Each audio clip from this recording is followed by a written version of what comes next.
বন্দীদের অনশন ঘিরে দমদম কেন্দ্রীয় সংশোধনাগারে অশান্তি। গতকাল থেকে অনশনে বন্দীদের একাংশ আজ থেকে ক্যান্টিন বন্ধ করে দেয় কর্তৃপক্ষ এবং তারপরে এই সমস্যায় সংশোধনাগারে অন্যান্য বন্দীরা।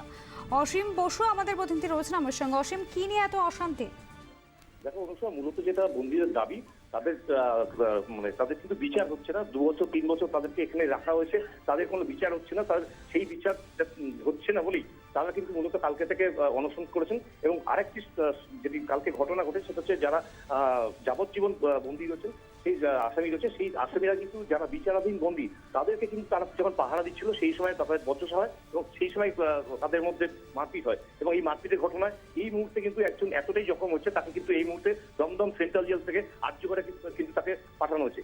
এবং হঠাৎ করে কিন্তু আজ সকাল থেকে দমদম সেন্ট্রাল জেল যে ক্যান্টিন, সেই ক্যান্টিনে বন্ধ করে দেওয়া হচ্ছে এবং এই ক্যান্টিনে যে সমস্ত সবজি এবং যে সমস্ত জিনিস আছে সেগুলো কিন্তু গেটেই আটকে দেওয়া হচ্ছে, তাদেরকে ভেতরে ঢুকতে দেওয়া হচ্ছে না। এই মুহূর্তে যথেষ্ট বিক্ষোভ দেখাচ্ছেন যে আসামিদের পরিজনরা। অনুসুয়া, ধন্যবাদ অসীম।